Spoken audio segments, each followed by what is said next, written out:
Who does a politician represent?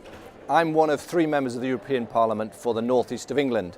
I was elected in May 2014 along with my Labour colleague Jude Curtin-Darling and the UKIP MEP Jonathan Arnott.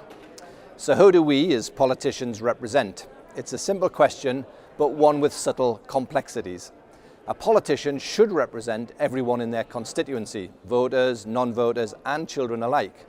That said, politicians understandably feel they must first and foremost represent those who voted for them, especially if they wish to be re-elected in the future. Most politicians also stand for office under the flag of a political party. This inevitably means that they owe an allegiance to the party that funded their campaign and provided the political structure needed to get elected. Not only do the political parties feel they have a call on their representatives, so do the local party members who selected them and actively campaigned on their behalf. At the other end of the scale, politicians also represent themselves. The public don't want an empty politician with no views of their own. So when I vote in the European Parliament, my allegiances, I hope you will agree, are always somewhat complex. In my experience, politicians most of the time follow their party political lines. And in that sense, I'm no different. The vast majority of the time I vote in keeping with the line coming from the European Parliamentary Labour Party and the UK National Labour Party. This brings me to Brexit. The North East voted by 58% to 42% in favour of leaving the European Union, the biggest percentage for leave anywhere in the United Kingdom. The question is, who represents these votes? In my opinion, UKIP's Jonathan Arnott is well placed to do so. Why?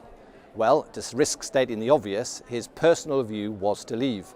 His party's view was to leave, and it's safe to say, given UKIP's very public position on the EU, the people who selected him and voted for him also voted leave at the referendum. I'm in a very different position. My personal view is to remain in the European Union. The Labour Party's position at the referendum was to remain, and I was selected to run for office by Labour Party members who support Remain by 65%. Additionally, 56% of those in the North East who voted Labour at the last election also voted Remain in the European Union referendum.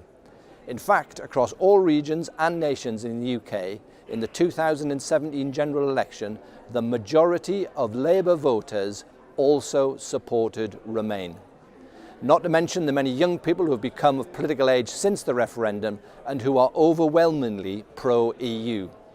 For this reason, as a Labour MEP, I will continue to argue that the North East and the country would be better off and more stable and more peaceful staying in the European Union.